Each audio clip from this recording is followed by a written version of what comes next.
பிரியமானவர்களே, ஆண்டவராக இயேசு கிறிஸ்துவின் நாமத்தினாலே உங்கள் யாவரையும் நான் அன்போடு கூட வாழ்த்துகிறேன். எல்லாருமே சந்தோஷமாக இருக்கிறீங்களா?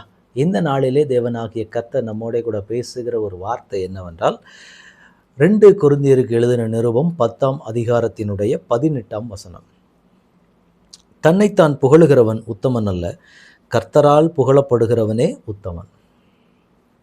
இந்த வார்த்தையை கேட்டுக்கொண்டிருக்கிற எனக்கன்பான தேவனுடைய பிள்ளைகளே, தன்னைத்தானே புகழுதல் இன்னைக்கு அநேகருக்குள்ளே இருக்கிற ஒரு வியாதி என்றே சொல்லலாம்.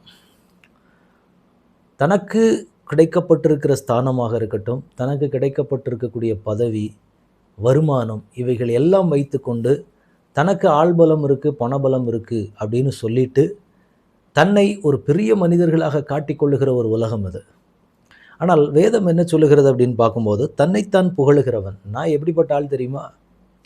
நாங்கள்லாம் அவ்வளவு பேரை தெரியும், எங்களுக்கு இவ்வளவு பேரே தெரியும், நாங்கள் அதை பண்ணிடுவோம், இதை பண்ணிடுவோம், எங்களால் அப்படி முடியும், இப்படி முடியும். தன்னைத்தானே பெருமைப்படுத்தி கொள்ளுவது. என்றைக்குமே உங்களுக்கு கர்த்தர் உயர்ந்த ஸ்தானங்களை கொடுத்துருக்கட்டும், வேலைகள் இருக்கட்டும், உங்களை உயர்ந்த ஸ்தானங்கள் இருக்கட்டும், வருமானங்கள் இருக்கட்டும், எதுவாக இருந்தாலும் சரி, மற்ற ஜனங்கள் உங்களை புகழ வேண்டும். இந்த இடத்துல சொல்லப்பட்டிருக்கிற வார்த்தையை பார்க்கும்போது, கர்த்தரால் புகழப்படுகிறவனே உத்தமன். நான் எவ்வளோ பெரிய ஆள் தெரியுமா, நாங்கள்லாம் எப்படிப்பட்ட ஊழியங்கள் செய்கிறோம் தெரியுமா, நாங்கள்லாம் அதை பண்ணிடுவோம், நாங்கள்லாம் கை வச்சாலே அப்படியே சுகமாகிறோம், அப்படியாகும் இப்படியாகும், இதெல்லாம் தாண்டி நான் கர்த்தரால் புகழப்படுகிறேனா? எனக்கு இருக்கக்கூடிய படிப்பையோ பணத்தையோ பதவியையோ வச்சு நான் பெருமை பேத்துறதை விட என் தேவன் என்னை புகழுகிறாரா? அந்த அளவுக்கு நான் இருக்கிறேனா? என் தேவன் என்னை எப்படியா பார்க்குறாரு? இது ரொம்ப ரொம்ப முக்கியமான ஒன்று. நானே பெருமைப்படுத்தி பேசிக்கொள்வது, எனக்கு கொடுத்துருக்கிற அங்கீகாரத்தை பற்றி, எனக்கு கொடுத்துருக்கிற காரியங்களை பற்றியே நான் பெருமையாய் பேசிக்கொள்வது அல்ல. அது ஒரு புகழ்ச்சியே கிடையாது. உண்மையாக சொல்லப்போனால் உங்களை குறித்து மற்றவர்கள் சொல்லுகிற சாட்சியின் உலக பிரகாரமாக பார்த்தீங்கன்னா, நீங்கள் நல்லா தன்னைத்தானே புகழுகிற மனுஷனை எந்த இடத்துலையுமே யாருக்குமே பிடிக்காது. உங்களை பார்த்து நீங்கள் செய்கிற காரியங்கள், உங்களுடைய குணாதிசயங்களை பார்த்து மற்றவர்கள் என்ன செய்யணும்? உங்களை புகழ வேண்டும். அதே போல் தேவனுடைய பிள்ளைகளுக்கு என்ன ஆண்டவர் கொடுத்துருக்கிறாரு அப்படின்னா, கர்த்தர் என்னை பார்த்து என்ன சொல்லுகிறார்? என்னை அவர் புகழுகிறாரா? தேவன் மனிதனை புகழுவாரா அப்படின்னா, உங்களுக்குள்ளே இருக்கக்கூடிய சில குவாலிட்டிஸை பார்த்து கர்த்தர் சொல்லணும். மோசேக்கு ஆண்டவர் சொன்னார், தன் வீட்டில் எங்கும் உண்மை உள்ளவன் அப்படின்னு. இன்றைக்கி நம்மளை பார்த்து ஆண்டவர் சொல்ல முடியுமா? இன்னைக்கு ஆண்டவர் நமக்கு சர்டிஃபிகேட் கொடுக்குறாரு. உங்களுக்கும் எனக்கும் நான் பெரிய ஆள் தான். இப்போ என்கிட்ட கேட்டால் என்னை பற்றின காரியத்தை நான் சொல்லுவேன். நான் பண்ணுறது சரின்னு ப்ரூஃப் பண்ணுறதுக்கு நான் என்ன வேணாலும் பண்ணுவேன். அதே போல் இன்னொரு ஆள்கிட்ட கேட்கும்போது அவங்களும் அவங்க செய்கிற காரியங்கள் சரிங்கிறதுக்கு ஆயிரக்கணக்கான விளக்கங்களை வச்சுருப்பாங்க, எல்லாம் இருக்கும். ஆனால் இது சுயநீதியின்படி.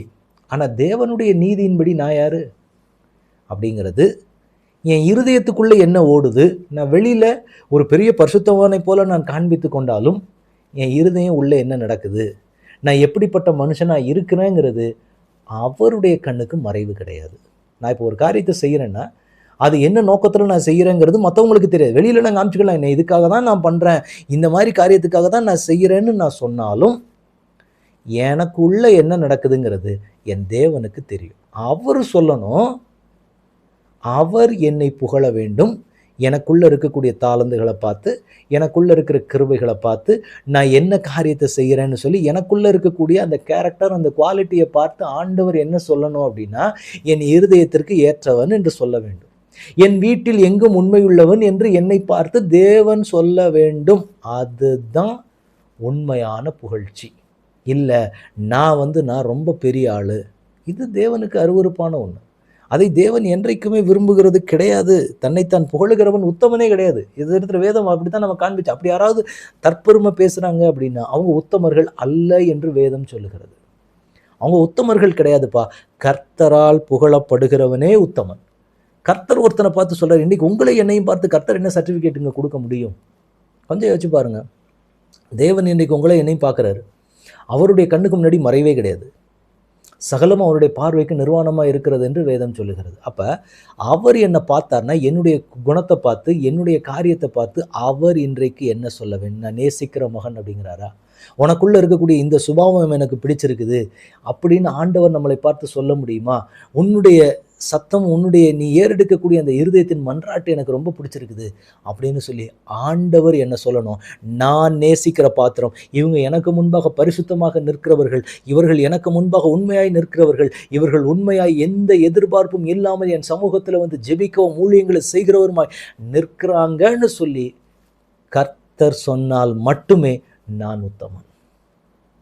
நானே என்ன சொல்லிக்க, நாங்கள்லாம் எவ்வளோ நேரம் ஜெபம் பண்ணுறோம் தெரியுமா, நாங்கள் எவ்வளோ நேரம் ஊழியம் பண்ணுறோம் தெரியுமா, நாங்கள்லாம் அப்படி பண்ணுறோம் இப்படி பண்ணுறோன்னு நான் சொன்னேன், ஆனால் நான் உத்தமன் அல்ல. வேதம் எனக்கு அதைத்தான் காண்பிக்குது.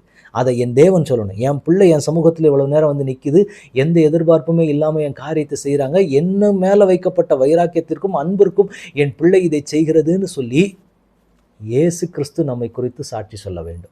இன்னைக்கு ஆண்டவரிடத்துல கேட்கலாம், ஆண்டவரே என்னை குறித்த சாட்சியை கர்த்தர் சொல்லுங்க. இது வரைக்கும் நான் தற்பெருமை பேசிட்டு இருந்தேன்னா இப்போ ஆண்டவரிடத்துல ஒப்பு கொடுக்கணும். ஆண்டவரே என்ன உங்க பலிபீடத்தில் ஒப்பு கொடுக்குறேன், என்னை முழுவதுமாக கர்த்தர் அங்கீகரிப்பீராகன்னு சொல்லி ஆண்டவரிடத்துல இப்போ நம்ம ஒப்பு கொடுக்குறோம். ஒப்பு கொடுக்கலாமா?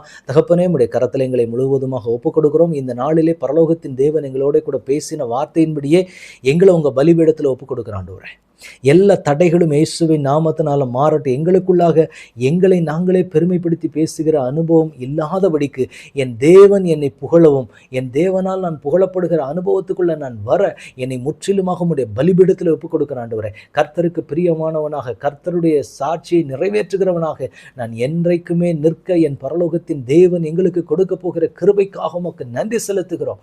அப்படிப்பட்ட கிருபைகளை கர்த்தர் எங்களுக்கு கொடுத்து வழி நடத்துங்க. இனி நாங்களாக எங்களை புகழுவதல்ல, என் தேவன் எங்களை புகழுகிறபடி ஒரு வாழ்க்கையை நாங்கள் வாழ்வோம் என்று சொல்லி உடைய கரத்தில் ஒப்புக் கொடுக்கிறோம். இயேசு கிறிஸ்துவின் நாமத்தில் ஜெபம் கேளும் எங்கள் நல்ல பிதாவே. ஆமேன், ஆமேன், ஆமேன். God bless you.